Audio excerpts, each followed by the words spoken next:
Everybody, this is Ray Fluck, television beat writer for Bleeding Cool, welcoming you back to Dean White and Eric Wald's mermaid fantasy series for Freeform, Siren. And we're going to be taking a look at this season's penultimate episode. Now, in case you haven't heard, there's going to be a minor little real-world spoiler. Freeform has renewed Siren for season 2, and it's going to be a larger order this time.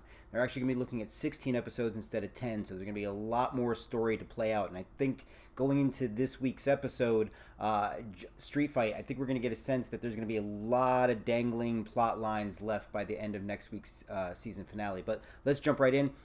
It starts off with a Ben-Rin sex scene, which right off the bat, you know, clearly is a dream sequence type thing.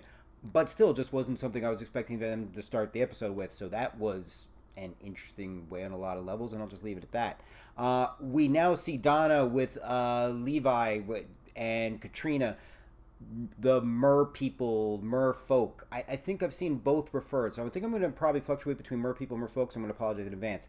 The other thing I want to talk about too is the Bristol Cove. They make their clothing way too available for strangers, because it just seems like you can really just walk anywhere and grab clothes off of a line, and which is, again, just seems to be the habit around there. So it always works better when people don't actually get hurt or die in the process. I don't think that's asking a lot.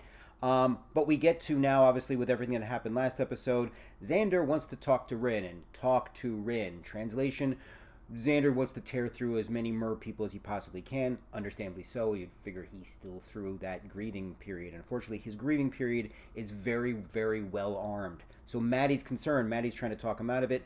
That doesn't go so well. So what does Maddie do? Maddie goes to Dad. Not just Dad, but Sheriff Bishop Dad, to give him a heads up like, hey, Xander's got guns, he's in a bad mood, probably not the best way you want him wandering around out there. And since Sheriff Bishop's kind of in on the whole, hey, we've got creatures from the water who are in our town information going on, he knows what exactly it is that they're all dealing with, which is, again, one of the things I like about the show.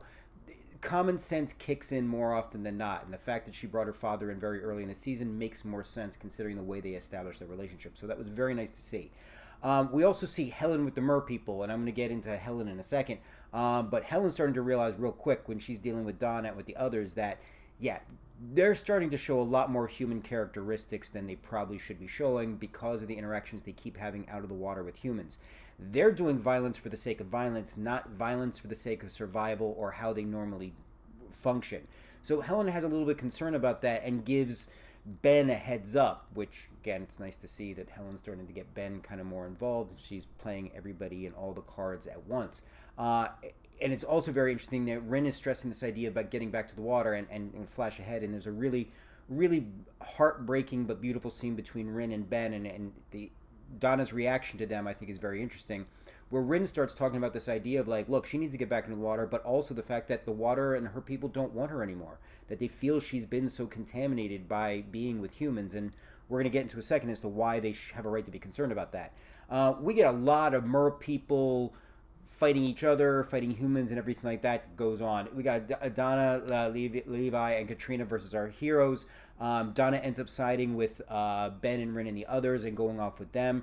Rin ends up getting her butt just royally kicked in the beginning of this episode. But in the process, we also get some backstory. And to no surprise, Bristol Cove, the founding of Bristol Cove, there was a child born of a man and a mermaid.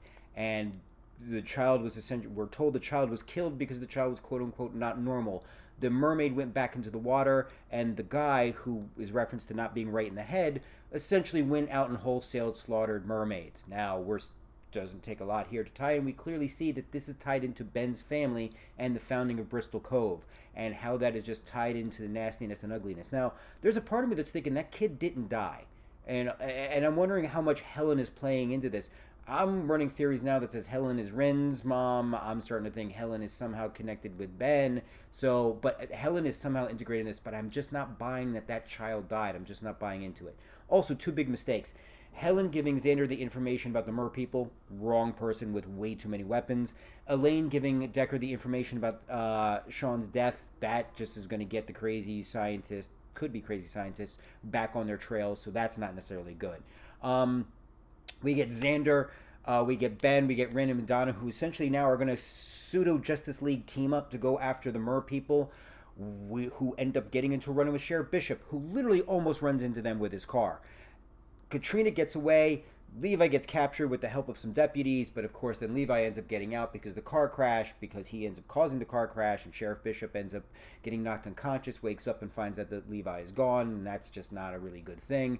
But at least Sheriff Bishop's okay, at least for now. But then we get into an even bigger street fight with Rin, Donna, Katrina, and Katrina and Levi end up escaping.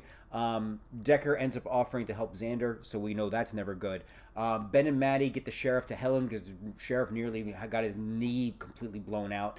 At the docks, we see Rin and Katrina in a nasty little throwdown, and it turns out Rin ends up getting the best of Katrina, and not just gets the best of Katrina, but gets the best of Katrina in a manner that she is now the alpha mermaid, who is now giving orders, ordering them back into the water and everything like that. And all of this is going on and everything is going great. And then lo and behold, what happens? Xander shows up with a gun. Xander shows up angry. Ben gets involved. Shot goes off. Donna takes a bullet to the chest. Yep, Donna takes a bullet to the chest. Didn't see that happening, so I don't think I need to say that she's not in the best of shape at this point. So we're essentially now left with Donna hurt. Ben is willing to make a deal with the devil, Decker himself, which means you're going to somehow be bringing the government in to save Donna's life. You've got Rin not knowing what to do because now she has this newfound power over people who essentially don't want her to come back. You got to figure the mer people are going to be coming back with even larger numbers with everything that's happened at this point. And you got Xander basically chilling in prison because, again, you can't go around shooting people even if they are mer people because, again, you just can't keep doing that. So that's basically where we stand in an episode that gave you a lot of fighting and a lot of action. With as quiet as last week's episode was, I think it was very cool that we had this one be a lot more active and get things moving forward. I feel like this is the first of a two-parter from next week's episode, which is called Aftermath, which just has such an ominous sound to it because it gives a sense of like an ending, but one, because we know it's been renewed for a second season, and two, just because there's just no way this thing is going to end quietly. I'm very curious to see where we're going to be going for the season finale, especially because they've only released one promo picture, which I find very interesting. I feel like they're trying to keep things very close to their vest. But, guys, thank you for joining me. Again, this was our look at the 9th penultimate episode, Street Fight. Really great episode. If you've been liking the series all along, this is another strong episode that moved along, I thought, very well. Very psyched for the season finale. But, again, my name is Ray Flick, television beat writer for Bleeding Cool. Thank you guys for joining me for these Siren recaps and reviews.